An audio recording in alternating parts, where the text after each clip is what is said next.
Ladies and gentlemen, may we please remain standing for the national anthem.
Now we will proceed with the lighting of the lamp of learning. I most respectfully call upon the following dignitaries to join in the lighting of the lamp of learning. Dr. Lanka, the incoming president of the Sri Lanka Medical Association.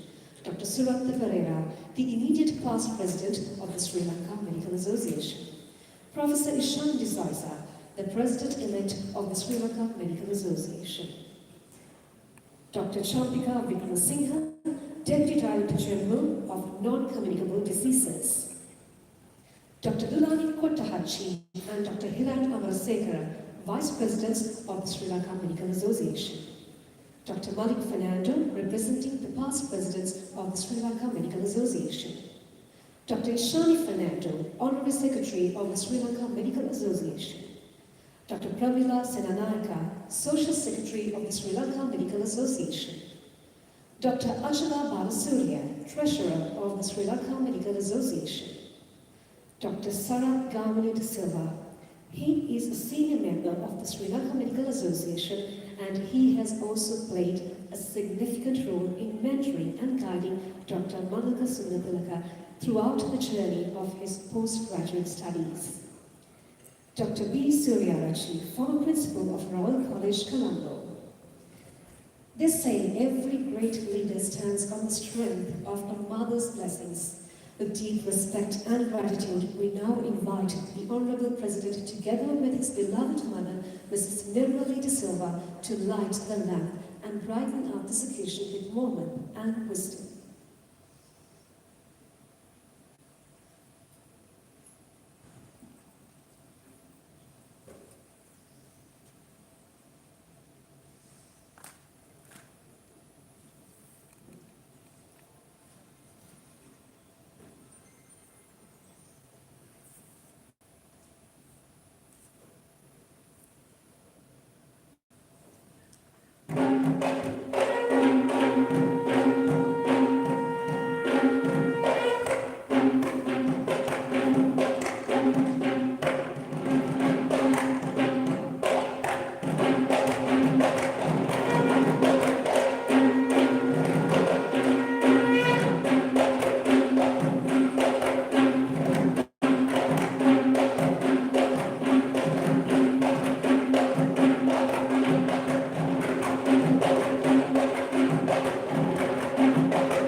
Thank you very much to our dignitaries, and will please be seated.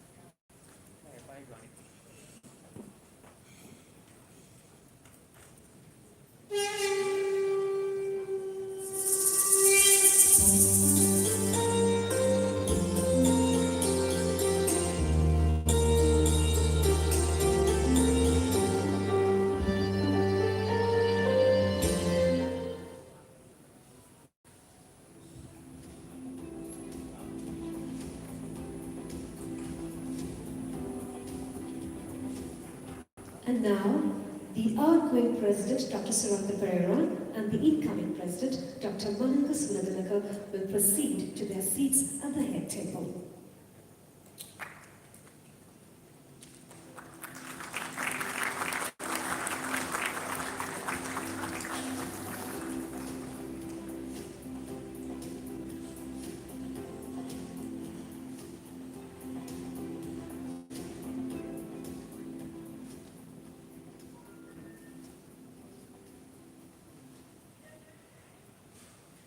And now I have the honor and privilege of having the outgoing President, Dr. Suranda Pereira, to address the gathering.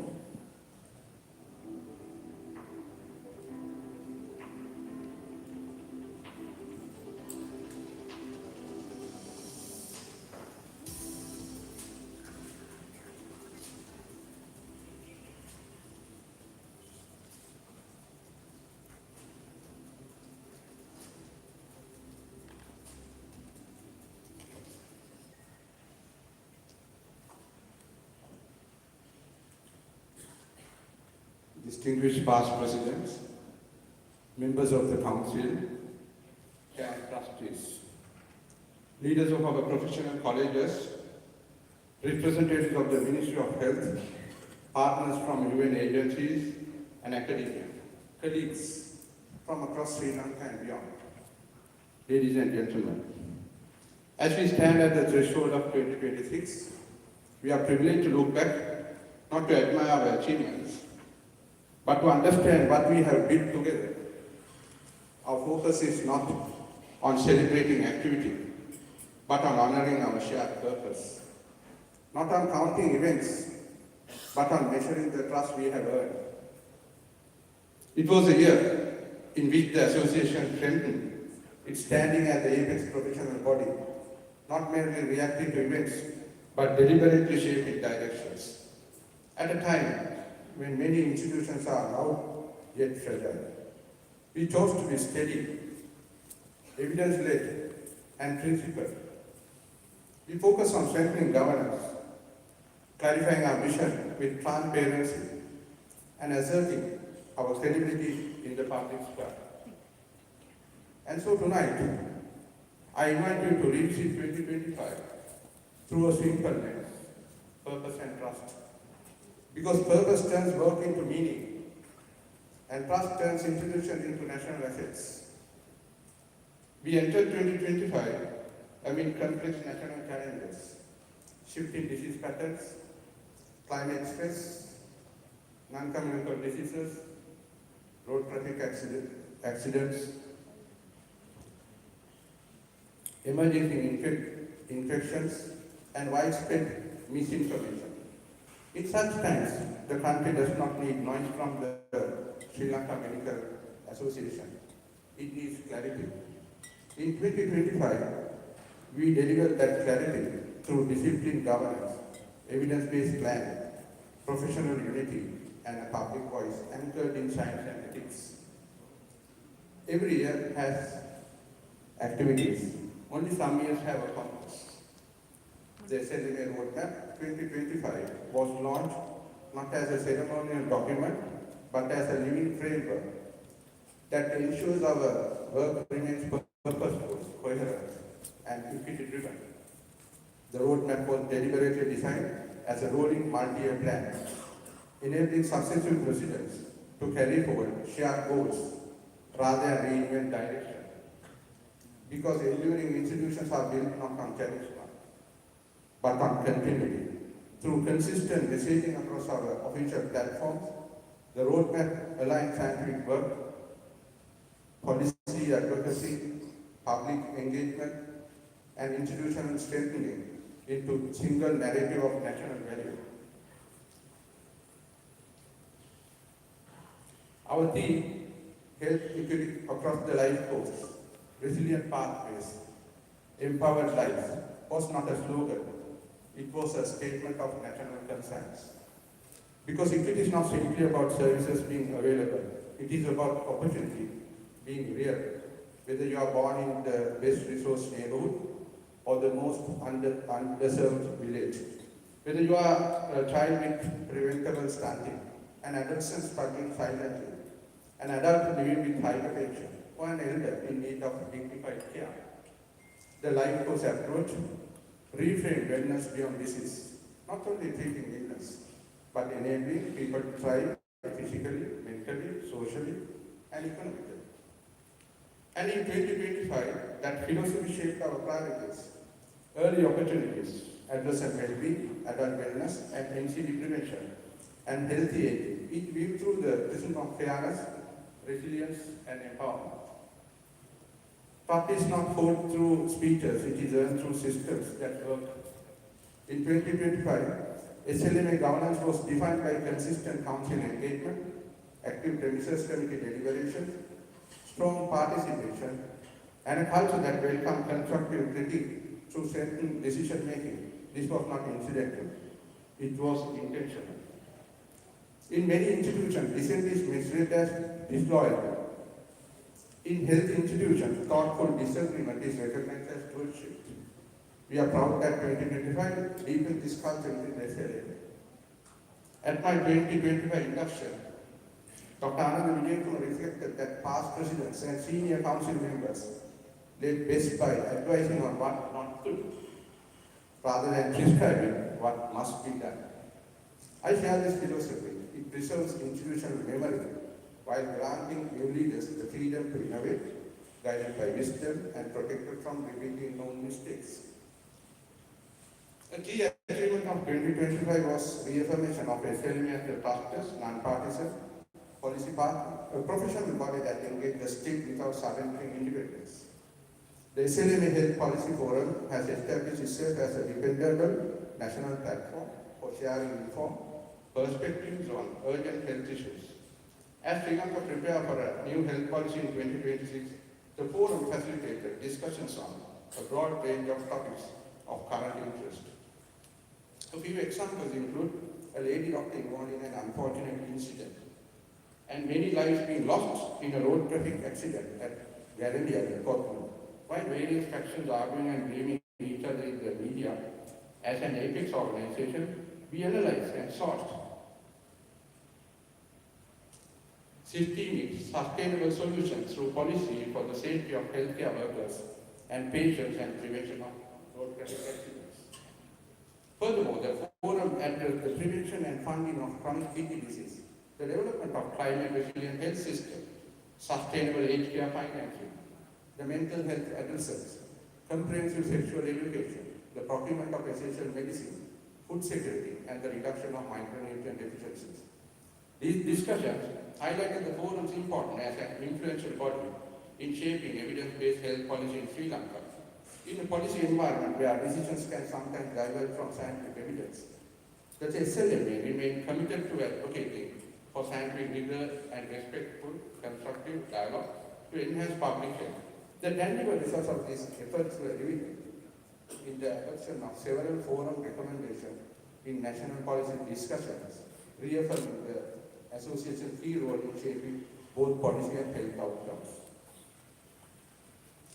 The 130th Anniversary International Medical Congress demonstrated the Sri Lanka Medical Association's ability to blend scholarship with national dialogue. Held from 23rd to 26th July 2025 at Hinman Grand, the Congress united clinicians, researchers, and international experts, all focused on the central theme of life course equity and resilience. Distinguished guests included Professor Steve Turner, President of the Royal College of Pediatrics and Thailand, as the chief guest, and Dr. Dilip Bhanushali, President of the Indian Medical Association, as the guest of honor. Over 20 respected international speakers from diverse disciplines contributed to the event. A notable highlight was the awarding of SLMA fellowships to Vidyajyoti Emeritus Professors, Rishi Sharif, and Lanka MDs, in recognition of their outstanding contributions to medicine. Official records show that the Congress was both significant and meaningful, featuring workshops, plenaries, policy forums, posters, and oral papers that highlighted the profession's strength. Policy sessions addressed several major themes with notable participation from partners, including the Ministry of Health, WHO, UNDP, UNFPA, the World Food Programme, and FAO. Equally important were the Foundation Session 2025, held on 7th and 8th November at Hotel Gadadara. These sessions provided a mix of skill building opportunities, curated thematic discussions, and celebration of the first symposium on the history of medicine, organized in collaboration with the Sri Lanka Medical Library. For the first time, we awarded Doctors Justin and Sri Fernando Memorial Award for the best paper presented by a medical student. The foundation sessions were designed to reinforce ethical practice, historical awareness, and high professional standards, which are essential. A profession that neglects its ethical origins, history, and standard risks losing its moral authority. The SLM is a distinctive institution, recognized for its tradition of hosting annual orations that celebrate academic excellence and professional achievement. In 2025, 8 orations were held, each characterized by exceptional quality and adherence to strict standards through a rigorous review process. A profession stays strong when excellence is not confined to Colombo. In 2025, the Sri Lanka Medical Association placed a renewed emphasis on equitable access to continuing medical education, ensuring that professional development opportunities extended well beyond Colombo. As part of this commitment, regional sessions were organized in Kalutara, Ratnapura, Galle, Kurnagar, Jaffna, Batiklo, and Badula in collaboration with the respective regional clinical societies. These regional sessions are vital for spreading up-to-date medical knowledge and strengthening connections and professional relationships within and across regions. Furthermore, these initiatives contributed to increasing SLMA membership, broadening the association reach and engagement across the country. This is both professional development and national justice, because the quality of care should never depend on your postcode. We remain steadfast in prioritizing the next generation of doctors. The Saturday Talk series was designed to address the evolving educational needs of medical students, with 31 sessions delivered over the year across a wide range of clinical topics. In 2025, the Sri Lanka Medical Association also conducted 12 monthly clinical meetings in collaboration with professional colleges, strengthening cross-specific knowledge exchange, hybrid participation, and awarding of CPD points ensured accessibility and encourage continuous professional development. We organized a dedicated career guidance seminar which aimed to empower young medical professionals by providing them with the tools and insights needed to make informed decisions about their future careers. Complementing these efforts, we organized multiple pre- and post-congress workshops on timely topics, reinforcing our commitment to lifelong learning. These programs also evolved into a sustainable financial model, helping the SLM address recurrent expenditure deficits. SLMA Health Walk 2025. We took place on 29 March 2025 from Goldface Street and proceeded through Central Colombo, was presented as a public awareness campaign of national importance, uniting the public and professionals around a clear theme: safe roads, safe communities. The walk was described as a multi-stakeholder effort organized with the Ministry of Health, supported by the Sri Lanka Police and Tri-Forces, along with professional organizations, transforming advocacy into shared public message for prevention. In partnership with the Sri Lanka Medical Association, the Indira Cancer Trust organized TLC, Touch, Look and Check, held in October 2021 in conjunction with Breast Cancer Awareness Month. This high-profile national campaign spanned Kilinochchi, Vatiklo, Madra and Colombo, engaging over 1,000 participants each city and achieving sustained 2-month multi-platform media coverage, significantly amplifying public awareness and advocacy nationwide. I must thank Dr. Lanka for spearheading the program. Strengthening the connectivity with the membership, the new Sri Lanka Medical Association website was built from the ground up to better connect with our members and the wider public. We spent several hundred thousand on that with a clean, user-friendly design, easy navigation, and improved mobile access. Engagement becomes simpler and faster.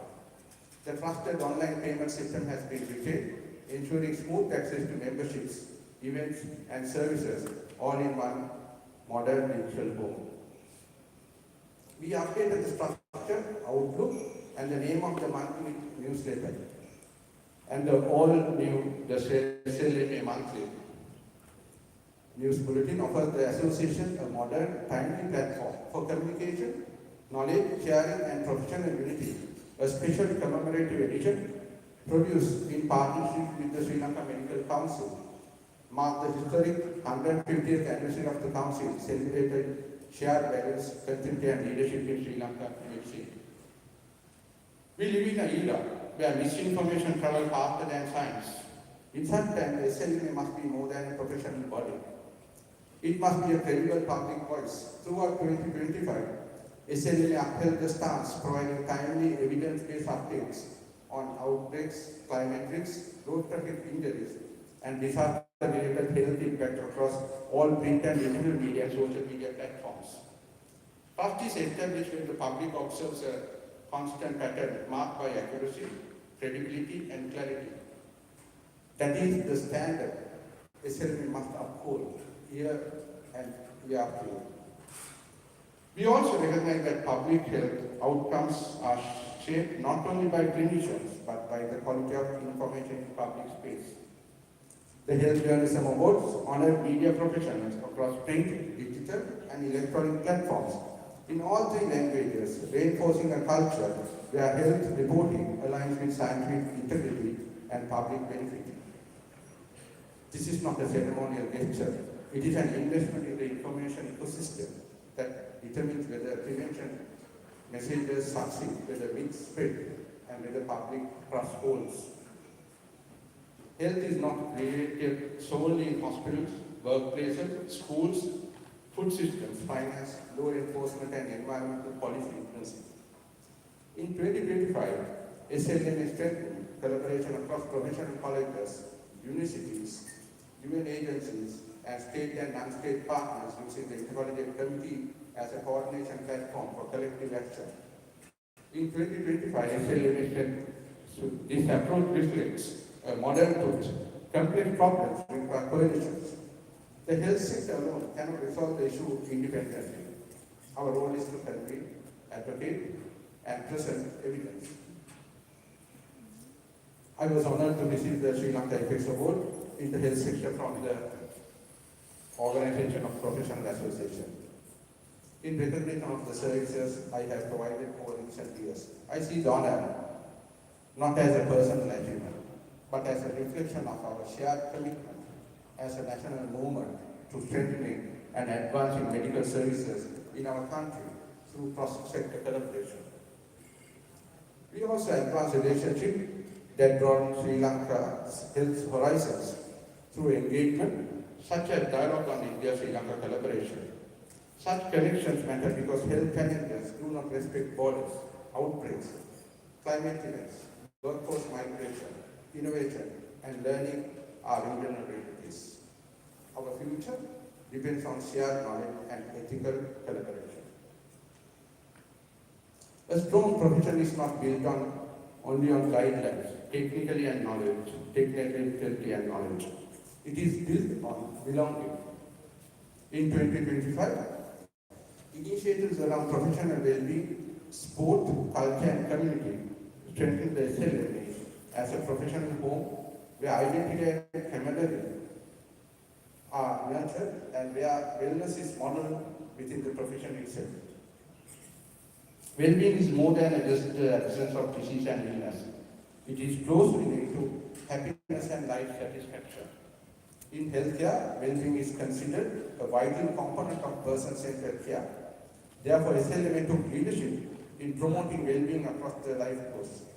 Even the Ministry of Health's health policy was renamed the Health and Well-being Policy under the conceptual guidance of Dr. Susi Pedra. We launched the 50th birthday card with the key messages for the individual's future well-being as an awareness strategy for the population.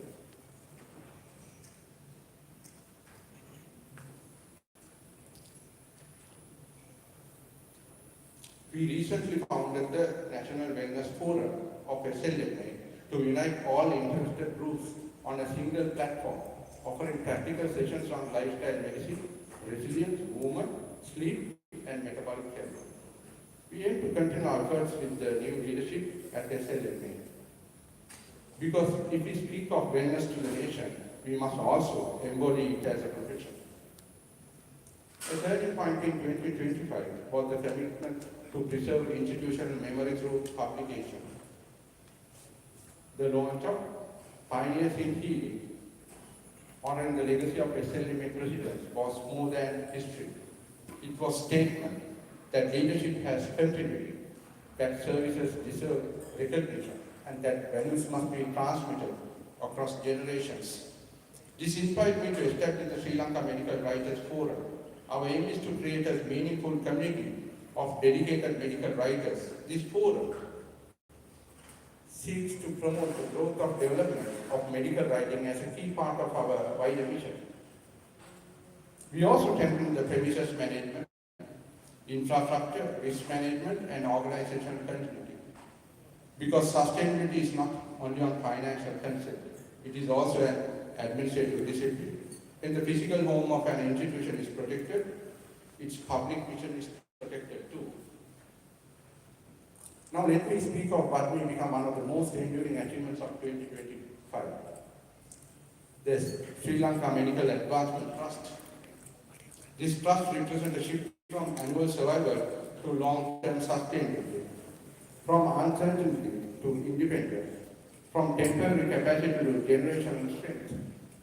It is designed to support scholarships, research, leadership, development, and institutional continuity, ensuring that SLM's mission remains protected beyond any single term.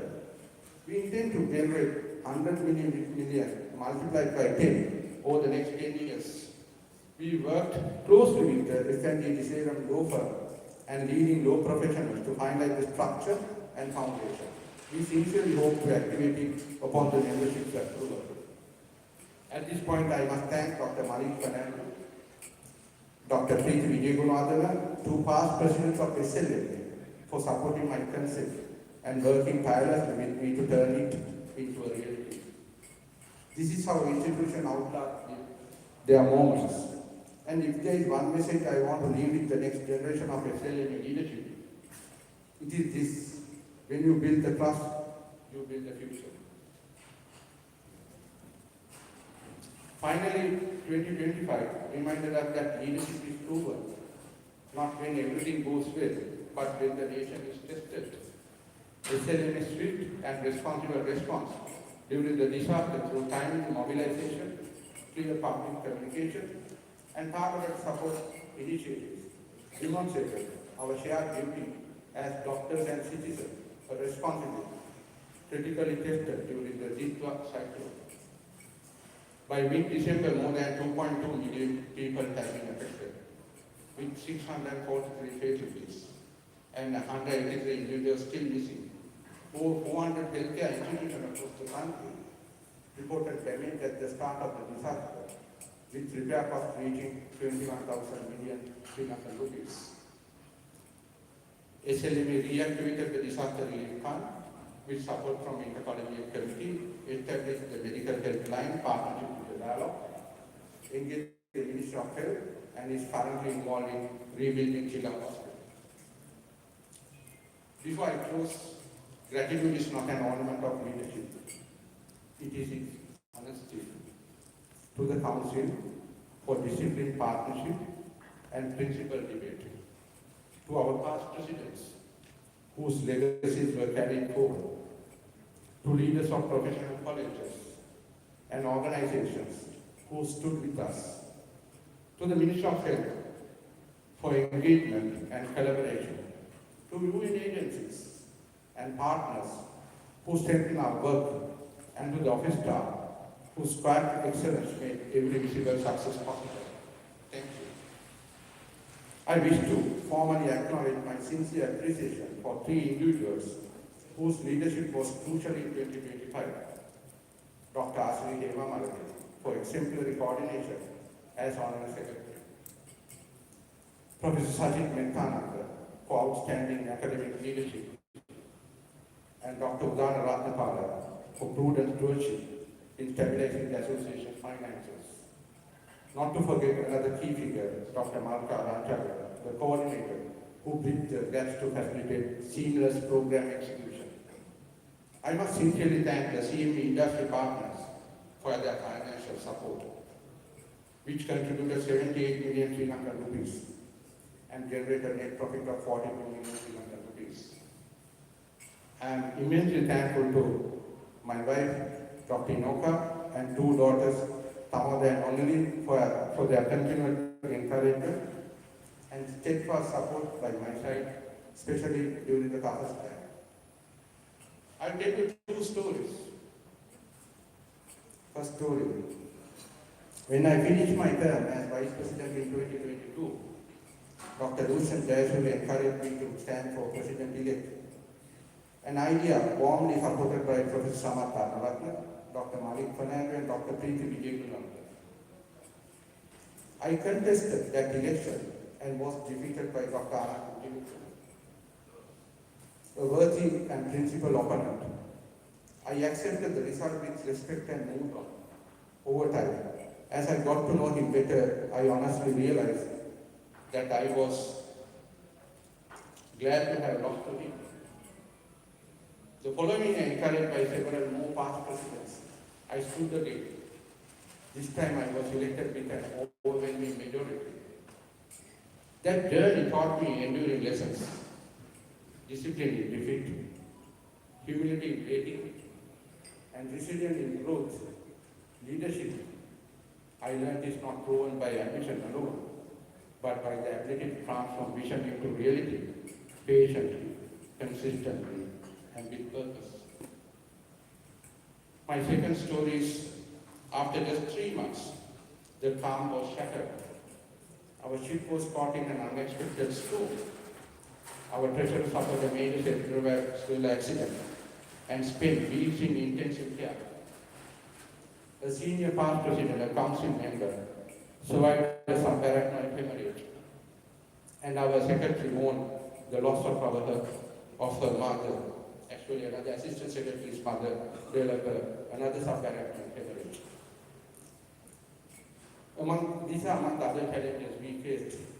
In those moments, roles became unclear and humanity took precedence. We posed, adapted, and others quietly stepped in to fill the gaps.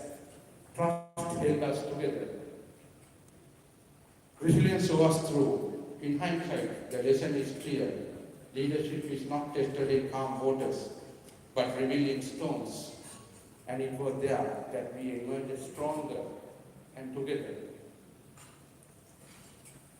Ladies and gentlemen, the true measure of 2025 is not the number of events we hosted, but the strength of the institution we built together.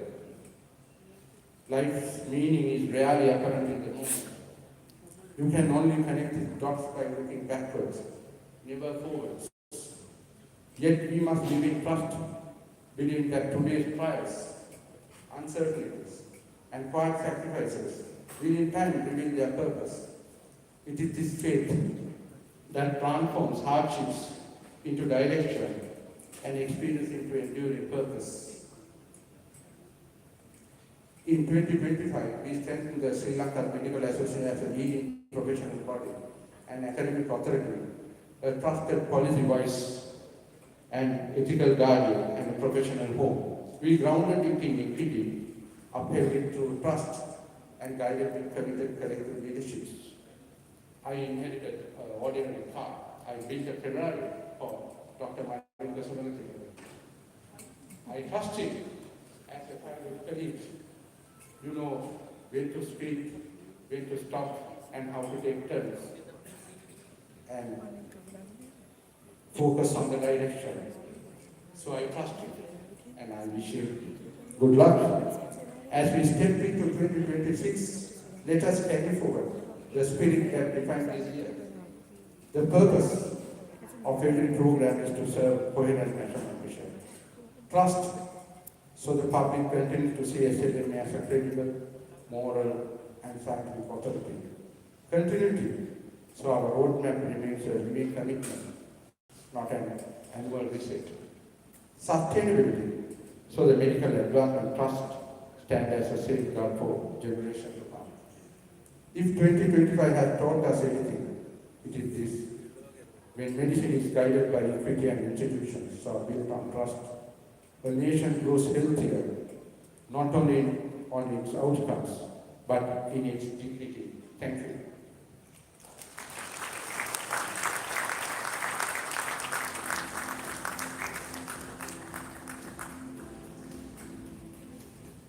Thank you very much, Dr. Saranta Pereira.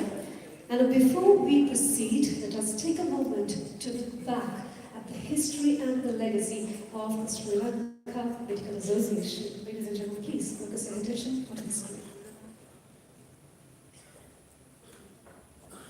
February 26, 1887. In a room at the Colonial Medical Library in Colombo, 15 visionary doctors gathered.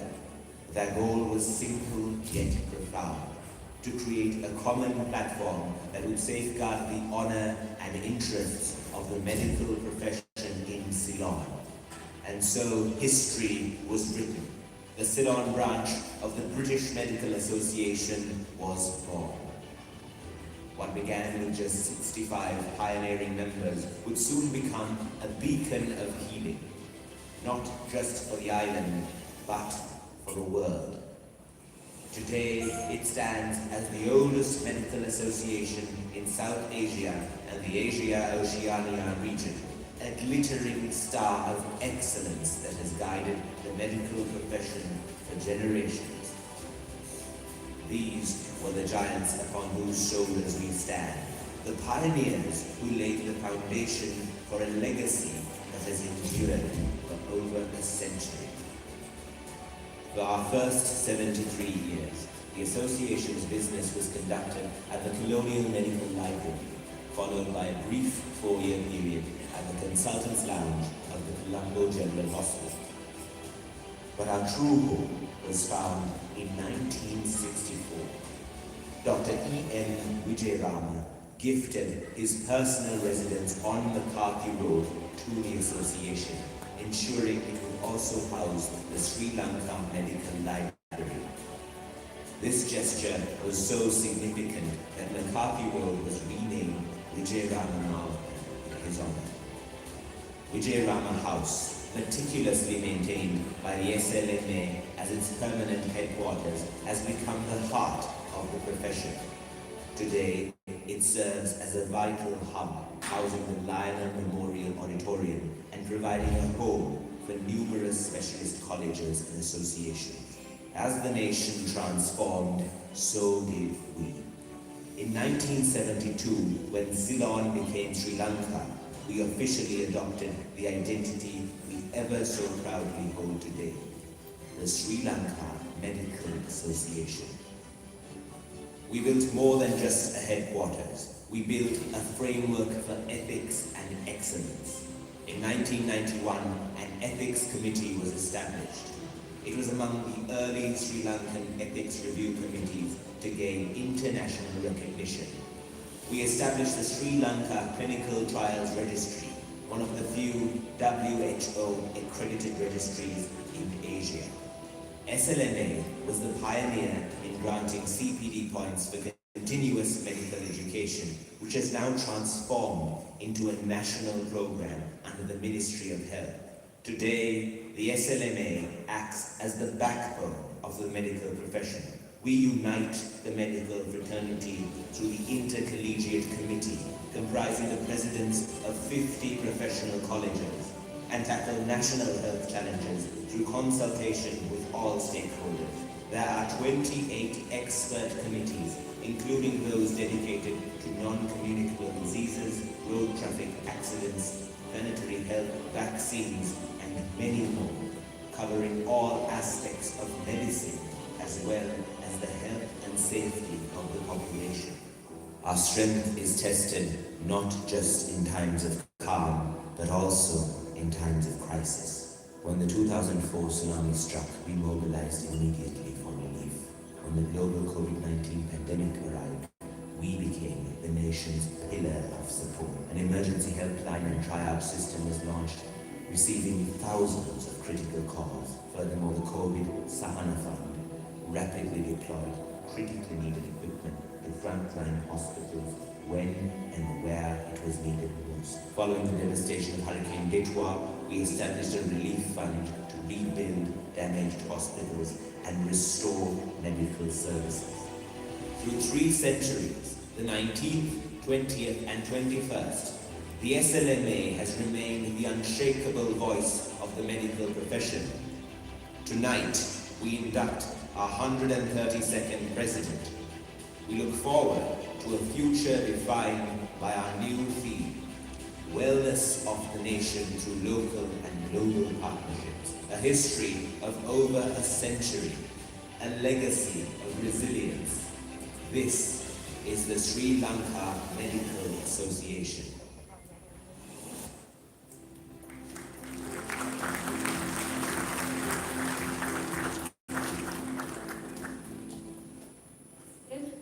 Once again, we have the honor of having Dr. Suraka Pereira to introduce Dr. Lanka as the newly elected president and garland him with the President's Medal and induct him as the 132nd President of the Sri Lanka Medical Association.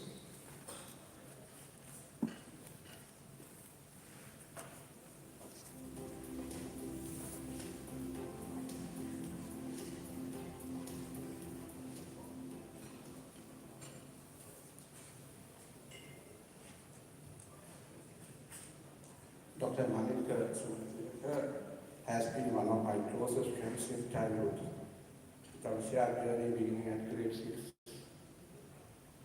at Royal College, where we were classmates for most of our school years. Those years were marked by healthy and friendly competition for first place and class prizes, including the memorable occasion when we shared time marks in grade 7. It should be 907 out of 1,000.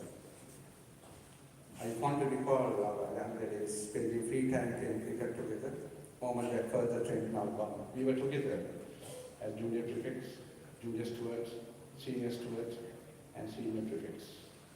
We went in 2 parts, and he went to India and we went to Sri Lanka. He qualified as doctor. Here we are together again to share the joy of today's innings.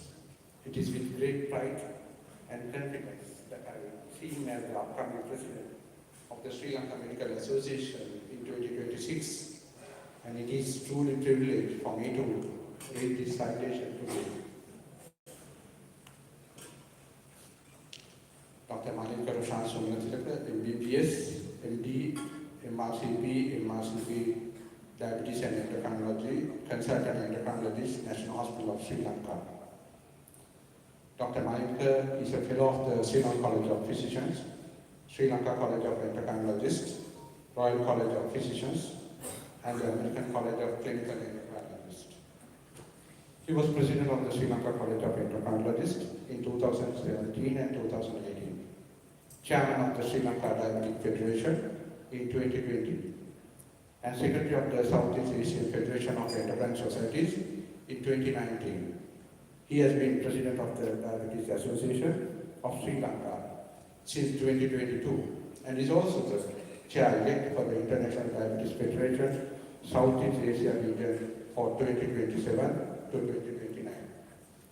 Dr. Sumathilaka had an illustrious medical student career at Manipal, India, and passed all his exams, including the final MBBS, with first-class honors in 1994.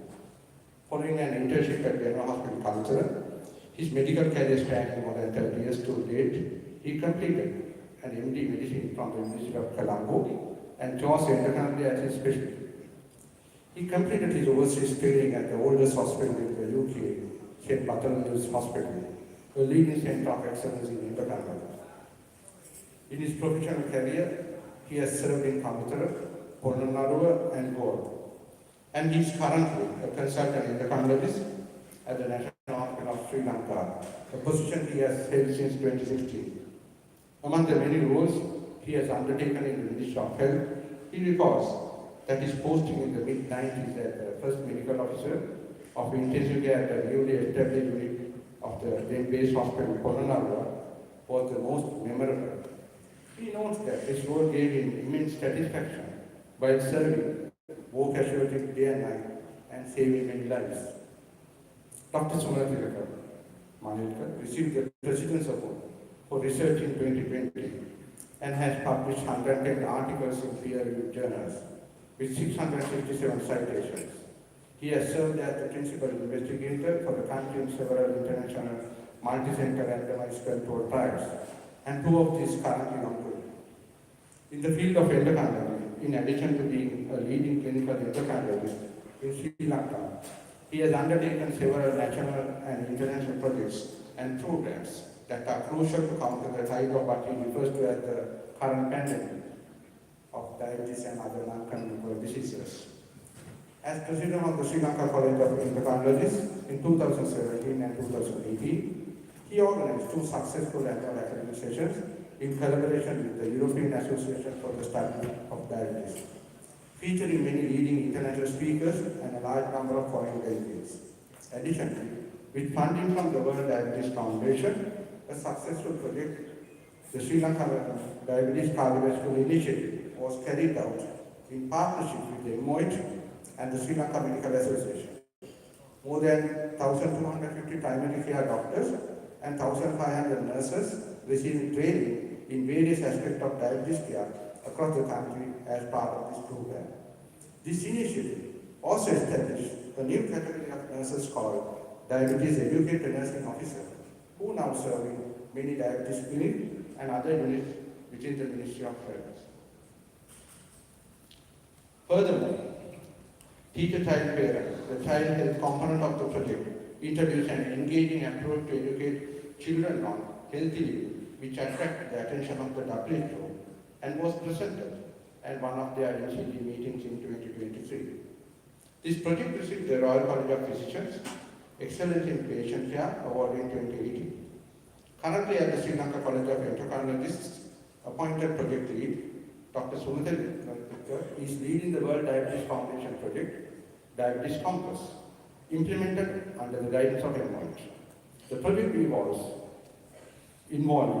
developing digital tools such as apps, dashboards, and a Sri Lankan diabetic risk score, which are being piloted to enhance screening, diagnosis, management, and follow-up of diabetes and other NCDs in the community, especially in primary care settings. He wears two hats as the current president of the Diabetes Association of Sri Lanka, a position he has held for the past couple of years, and oversees many projects like the Feed a Child, which provides a monthly donation to buy nutritious food and the facility to supply free insulin, mainly for young persons living with diabetes. Malika is the eldest son of the late Mr. G. M. Sumanatha De Silva and Mrs. Nirmali De Silva. He had his primary education at Dharmasaka College, Ambalangoda, where he excelled in his studies and sports, and then entered Royal College, Colombo for his secondary education.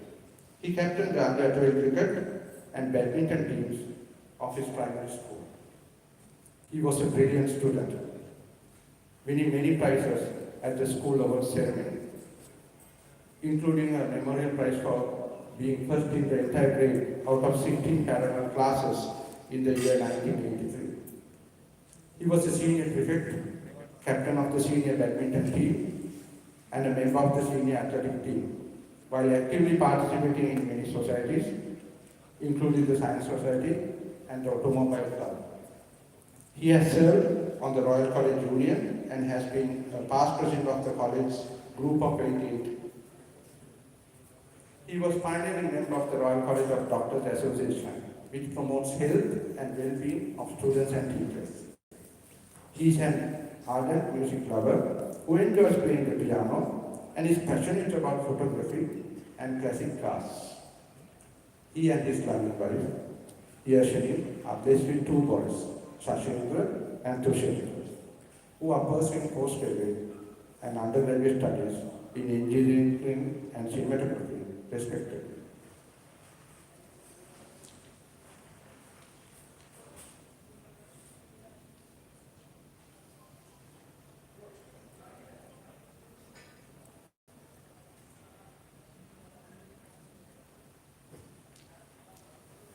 I have the honor of inviting Dr. Lanka the upcoming president of the Sri Lanka Medical Association for 2026, to come forward to receive the presidential medal.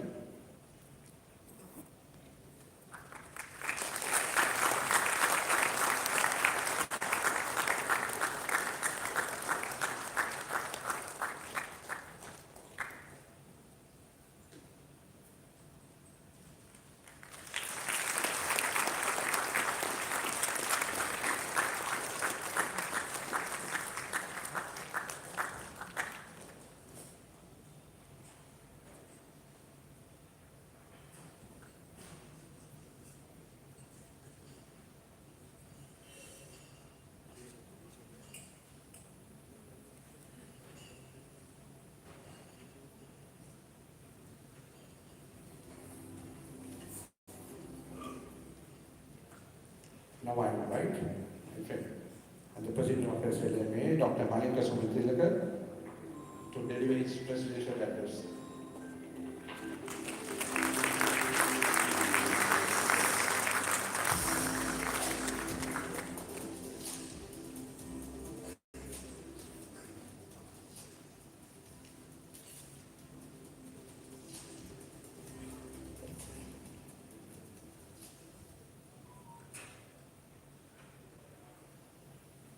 Thank you, Sulan.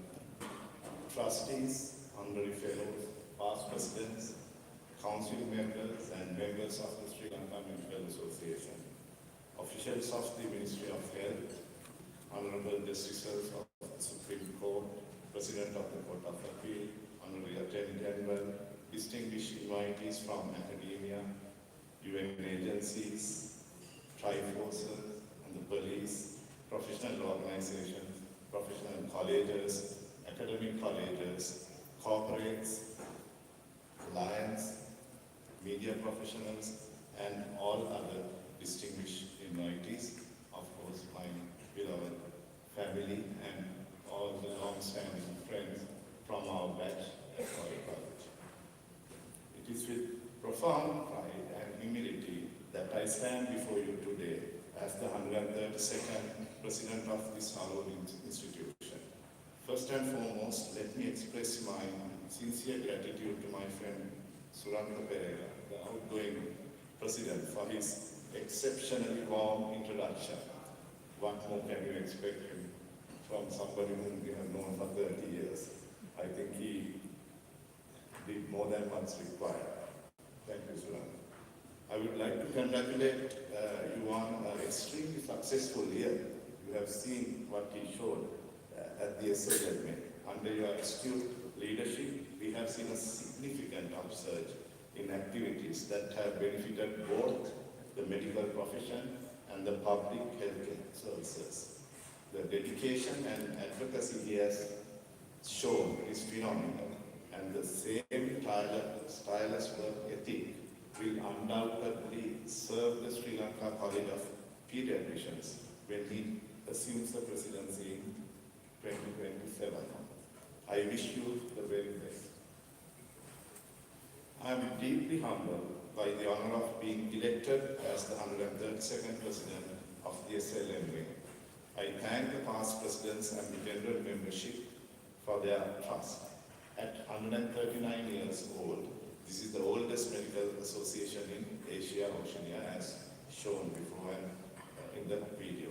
I pay sincere tribute to those medical luminaries who have served the council before us. I wish to offer a special acknowledgement and expression of gratitude to the late Dr. E.M. Vijayarama and Mrs. Vijayarama for their magnanimous donation of their residence in 1964, which you all saw in the video. It is called the Vijayarama House. And this story was told in the video again. This was named as Vijayarama Road when he was living at the moment by the government as a special honor. Among nearly 50 medical associations and colleges in Sri Lanka, the SLMA remains unique in its inclusivity, welcoming all medical graduates registered with the Sri Lanka Medical Council. So we have lots of other colleges which are focused on either endocrinology or physicians, surgeons, but any doctor with the MBBS qualification registered in Sri Lanka, be it in the private sector, government sector, or the universities, or practicing GP, everybody become a member of the SLMA.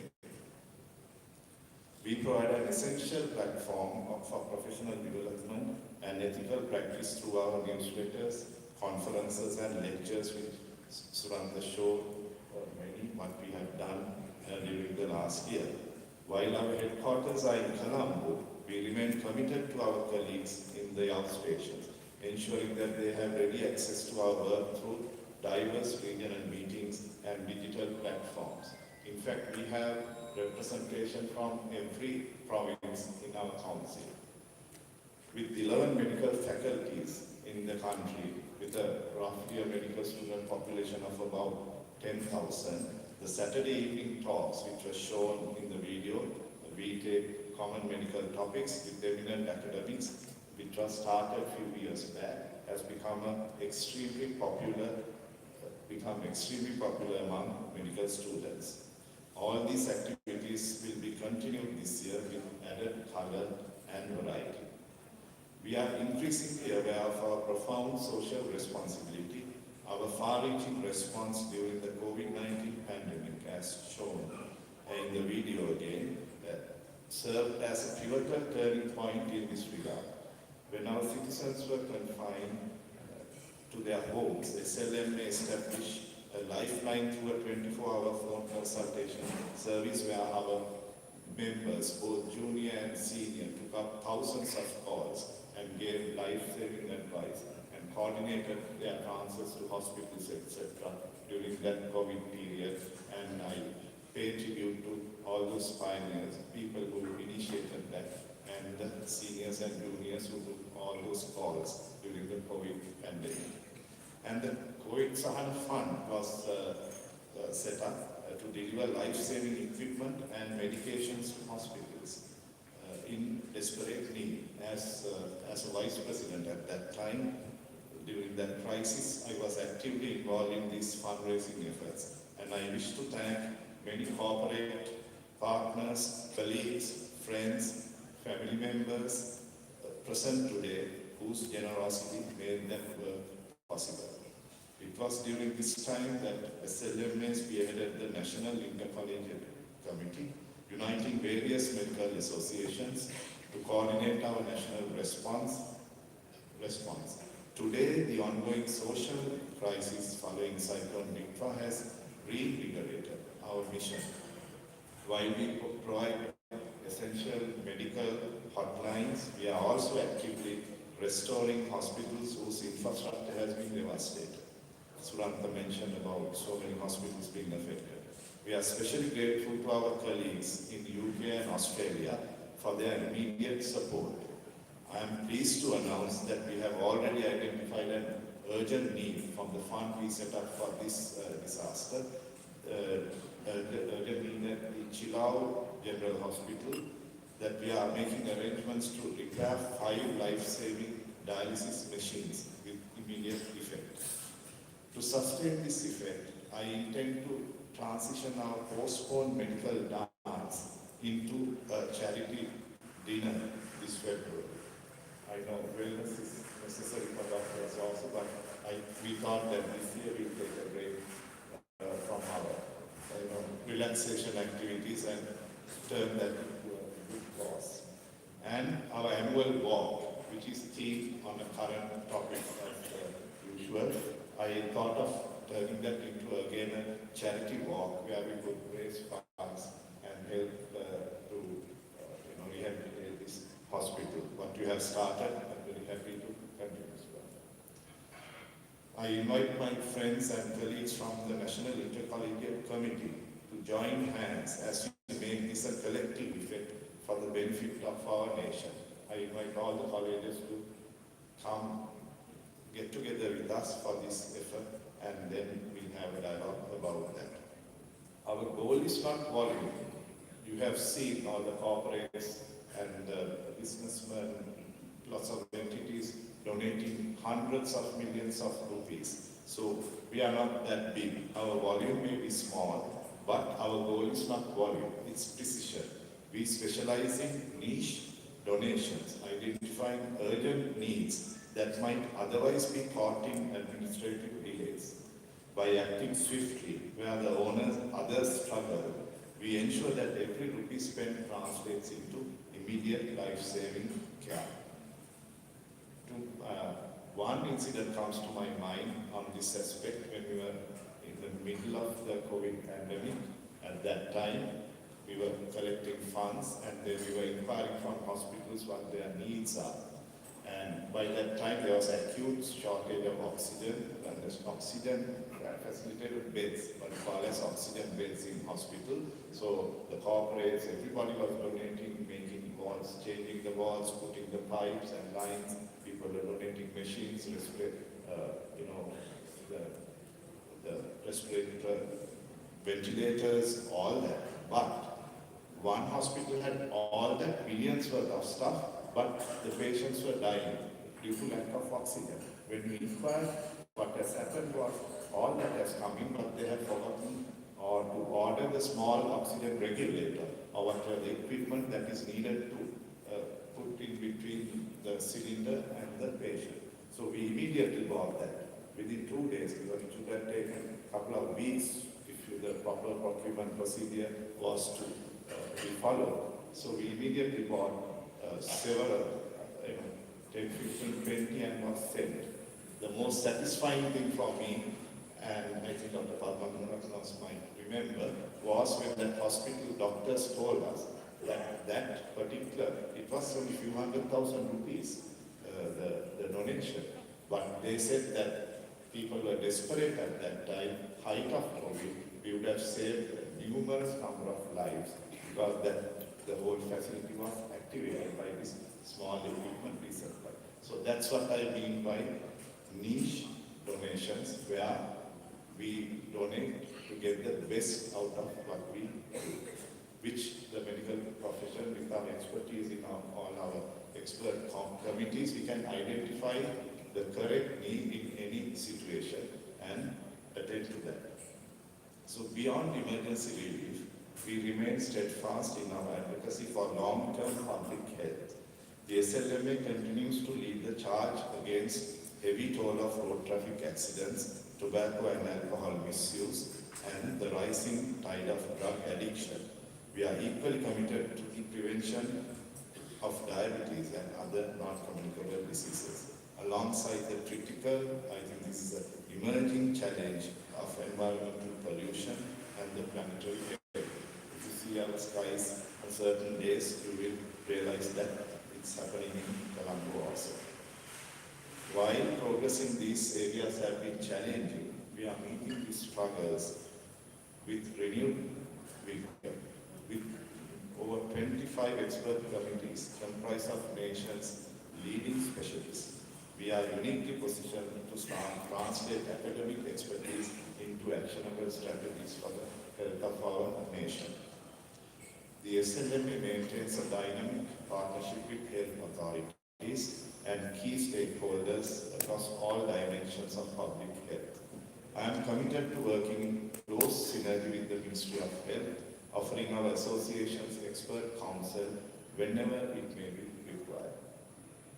Driven by a passion to stem the rising tide of diabetes and non-communicable diseases, I have selected the theme for 2026 as Wellness in the Nation through Local and Global Partnerships. As Suranta mentioned, we had a discussion before that. We are working in collaboration.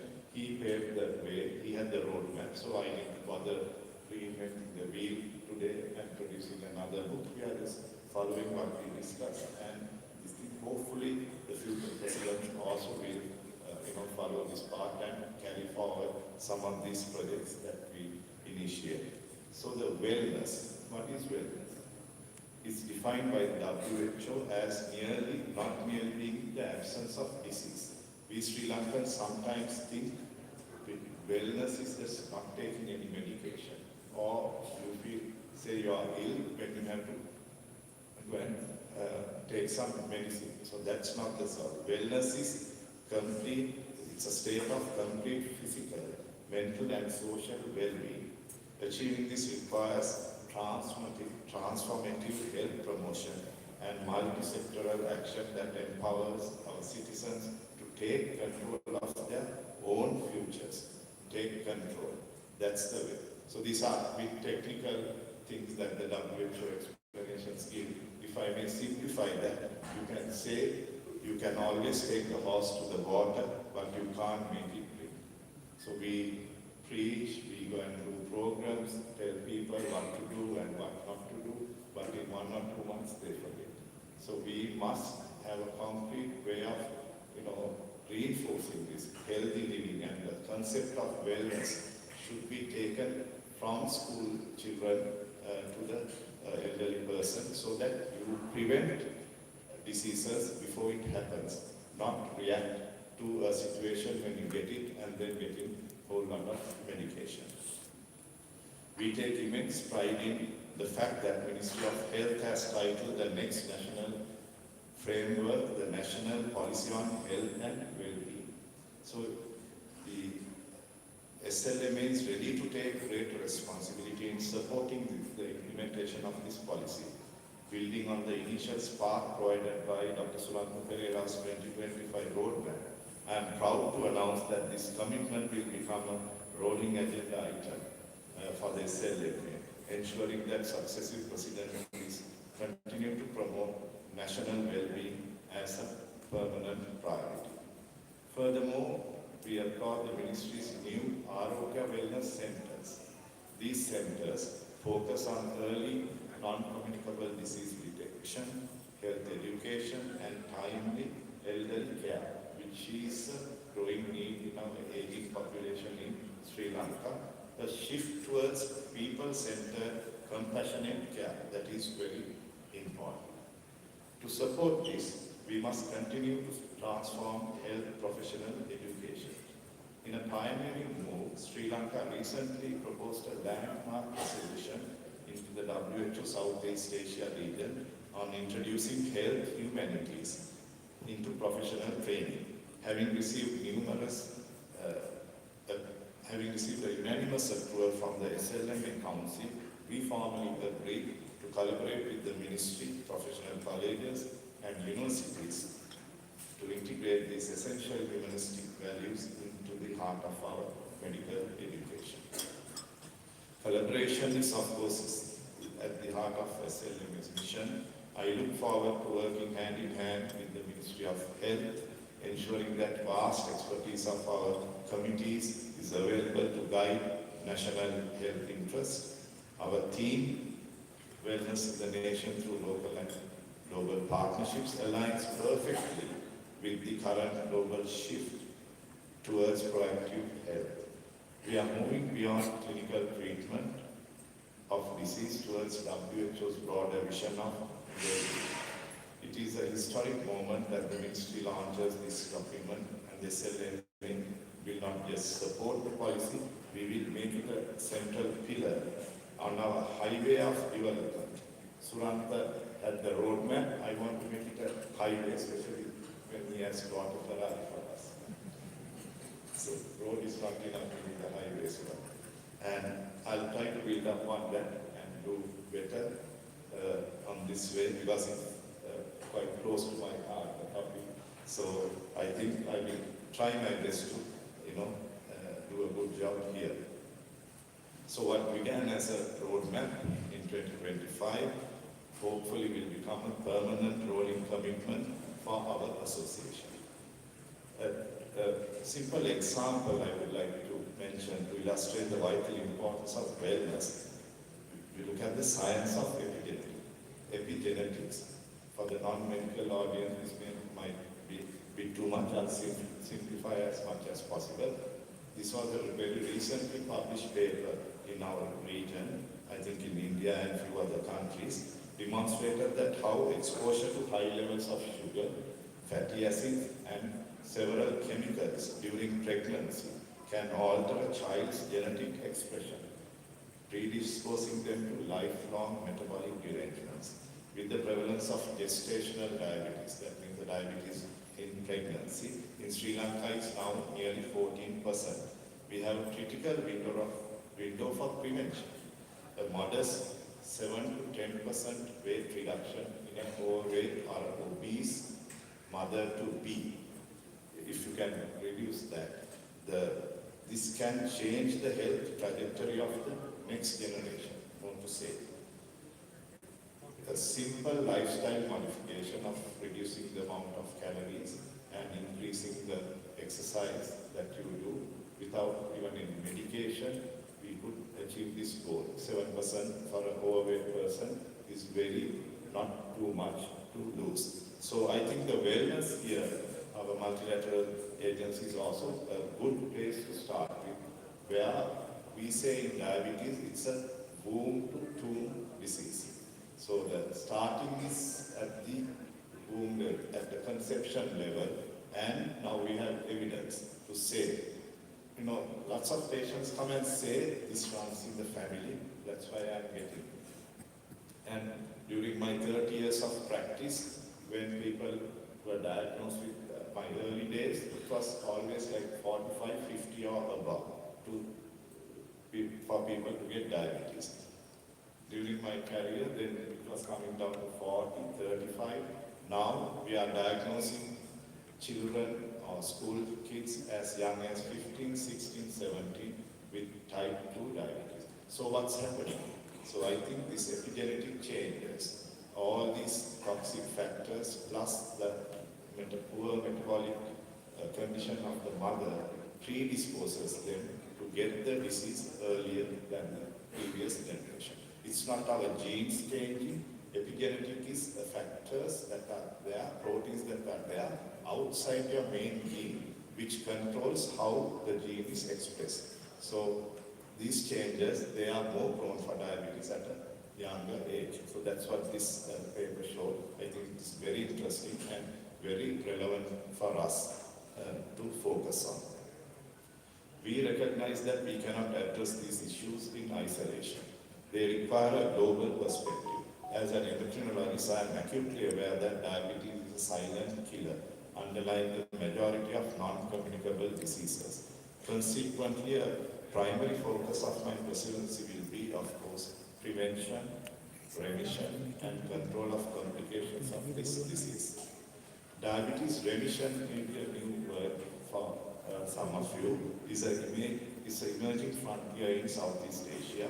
Evidence now shows that structured weight loss interventions, including very low-calorie diets, newer weight-reducing medications, and even bariatric procedures where you make your tummy small and you lose a lot of weight. People who are really obese or overweight can reverse your diabetes or send it to remission in a substantial portion of patients. Our health policy, I propose that we must shift to a model of lifelong, not to a model of lifelong management, but one where remission is a core public health goal. I am proud to share that endocrinologists, nutrition physicians, and the sports medicine specialists have already initiated a national care pathway in this regard. The SLMA, through our expert committee on NCDs, will provide its fullest support for this endeavor. We found now fat, the body weight, how does it work? Now there is evidence to say in the treatment cycle theory, what they call, you can be overweight or obese and have fat in different parts of your body. But the most crucial part, what we have identified, is the fat in your liver and the pancreas. And the South Asian phenotype or our appearance, we South Asians tend to gather most fat in our tummies, if you can see. So that is the most dangerous fat that the body can have, which predisposes you to diabetes and all other metabolic disorders. So good trials have shown by weight reduction, if you can get rid of that fat in your liver and the pancreas, in the early 5 to 6 years of life with diabetes, the disease can be reversed. So it's a good opportunity rather than treating our patients for years together with medication after medication. we should try this as a national project, and I'm very happy to give leadership for that from the doctor's side. To achieve this, I will enlist the support of the International Diabetes Federation, which I am involved in, and my home colleges of Sri Lanka College of Endocrinologists, Ceylon College of Physicians, and the Association, Diabetes Association of Sri Lanka. The latter being our nation's only IDF-affiliated entity at the moment. This embodiment of my vision for 2026 is local and global partnerships. So that's what I meant by local and global partnerships. We could do many things like this with involving the experts in different fields. It is both timely and necessary that we strengthen our partnerships with other professional organizations to facilitate equitable, patient-centered care across the country. In this spirit of collaboration, I am pleased to highlight a landmark initiative in men's health. Men's health. We have heard so much of, not that it's not important, but women's health, it has got into the system and it's happening. A lot of screening for breast cancer and other cancers are been happening. That's going on. And mother and child is well looked after in Sri Lanka compared to other countries. But men have been a neglected lot, I feel, looking at the complications that they get and special problems that men may have, but they might not come out with. So this is a project by the Sri Lanka Association of Urological Surgeons to address the often under-recognized need. This program is founded on an equal partnership between urological surgeons, Sri Lanka College of Cardiology, and Sri Lanka College of Endocrinology, all working under the collaborative umbrella of the SLMA. Together, we are proposing a grassroots-oriented approach to screening and early detection, integrating cardiovascular, metabolic, and urological special problems men might have, but which they might not want to come out if you are called for that particular problem only. But when your sugar is checked, the cholesterol is checked, and all is looked into, it will be easy for them to come out with and get treatment. Among Sri Lankan men, health-seeking behavior remains notoriously poor. This partnership model reflects our commitment to move beyond professional silos and reach these men in their communities. We have recently handed this formal proposal to the Director General of Health Services for national implementation. SLMA's vision has been forward-looking and inclusive. This is why we have remained a trusted partner for a consortium of United Nations agencies, NGOs, and civil society for decades. This relationship has truly taken wings over the last 2 years, with UN now a regular feature of our annual medical congress. Our track record speaks for itself. In 2024, our collaboration with the WHO and the Ministry of Health on capacity building of clinicians and nurses on dengue management allowed us to train colleagues from Bangladesh, Bhutan, and Myanmar. In 2025, our partnership with UNDP produced a vital clinical audit of high-cost medicines, a matter of urgent national significance. These are just 2 examples of a plethora of collaborative successes that we have had this LMA with these UN agencies. So under my leadership in 2026, we will deepen these ties to promote wellness to our colleagues. I should say this to our colleagues in the UN and the NGO sector. Thank you very much for the trust you have had in this LMA. We look forward to delivering tangible outcomes together this year. And please look at the wellness angle of things that I'm proposing, and we will have further discussions. Furthermore, we will pursue new public-private community partnerships in digital health. It is again a new area that we are looking at, specifically targeting the younger generation while expanding our reach into health promoting schools and workplaces.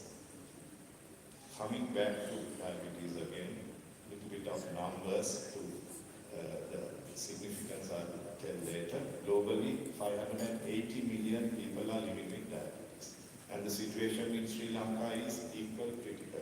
Nearly 15 to 20% of our adult population is affected, and in urban sectors like Colombo, it's almost 1 in 4 adults are being affected by diabetes. We must confront this reality that 65% of these individuals will eventually succumb to a cardiovascular complication, such as heart attacks, strokes, or other peripheral vascular disease. 80%, in fact, 80% of our annual deaths in Sri Lanka for the past number of years have been attributed to diabetes and other non-communicable diseases. Why did I mention about digital health and the schools and diabetes here? Because the young onset diabetes or young persons living with diabetes is increasing steadily. I'm not talking about the type 1 diabetes that children used to get. I'm talking about the type 2 diabetes, but the adults or the middle age people used to get in the past. Now, less than 25-year-olds, 15 to 25 age group is increasingly seen. So we need to step this tide and do something about it.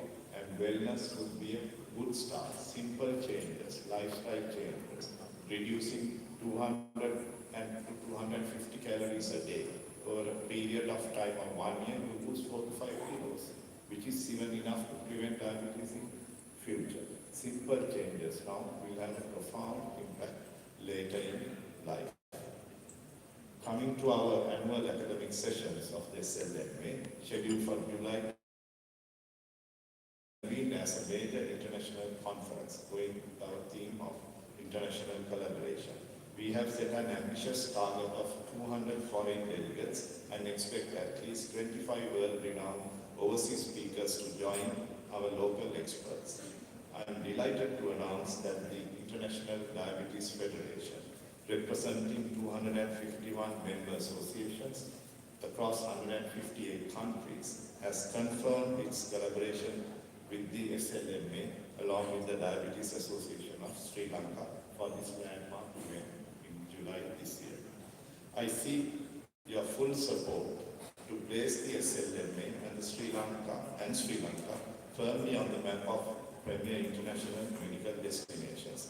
By ensuring the success of this Congress, we are not only advancing clinical excellence, but also actively promoting MICE tourism, meetings, incentives, conferences, and exhibitions. I think it is also an area that Sri Lanka needs to improve upon with our new infrastructure coming up, and we have facilities for these sort of meetings now, which would support our national economy as well. I take this opportunity to invite all our colleagues, if you have friends in abroad. I know lots of our doctors have left our shores and they are working in many parts of the world. I make an open invitation for you all to come back to Sri Lanka for a holiday plus in July and give us a helping hand and join our Congress, which you will not regret because lots of international speakers will come and you will have a good academic 2-3 days of academic sessions. Coming to the end of my speech, I wish to thank my dynamic secretary, academic coordinators, staff of SLMA, event organizer today, the Columbia Hotel staff for their job well done and for their help, and to all the performers who will provide the entertainment after this.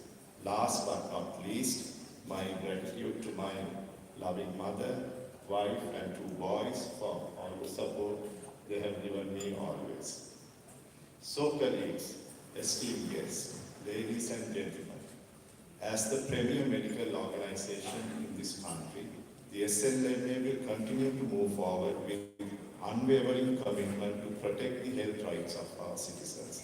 Throughout 2026 and beyond, we are prepared to walk the extra mile, bolstered by your support and enriched by our collaborations across the seas, to achieve the public health outcomes our nation richly deserves. As the humble leader of this distinguished organization, I invite again all of you to walk with us on this challenging yet rewarding path towards achieving wellness for every Sri Lankan. Thank you very much.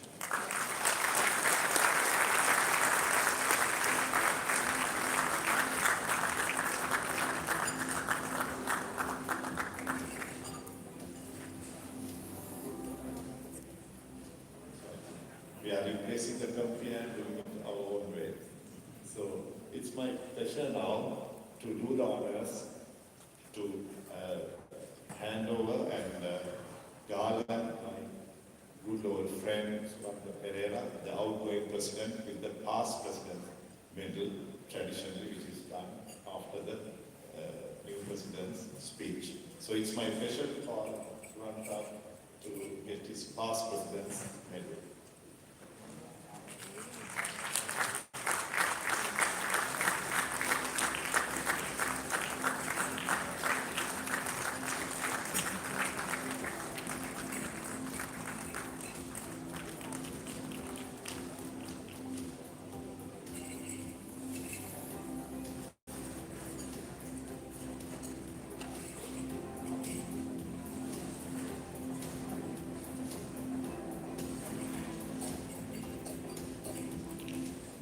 Thank you very much, Dr. Lanka, for the insightful and visionary presidential address. We wish you a very successful tenure. Now next, I would like to invite Dr. Lanka and Dr. Surya Pereira to join the audience as we now transition to the evening's entertainment segment. Menaka de Fonseca Sahabandam from the Menaka Sahabandam School of Music, joined by Dr. Harith Vijayaratnam and Saivi Sasanka, will take the stage along with an entertaining act choreographed by Ranga Gamage. Our performers will take us on a journey with the Blue Danube, the nostalgic echoes of Ganga Adnara, and a highly energetic medley featuring the legendary music of veteran musician C.T. Fernando. To conclude, we will witness a special tribute with the classic My Way. Ladies and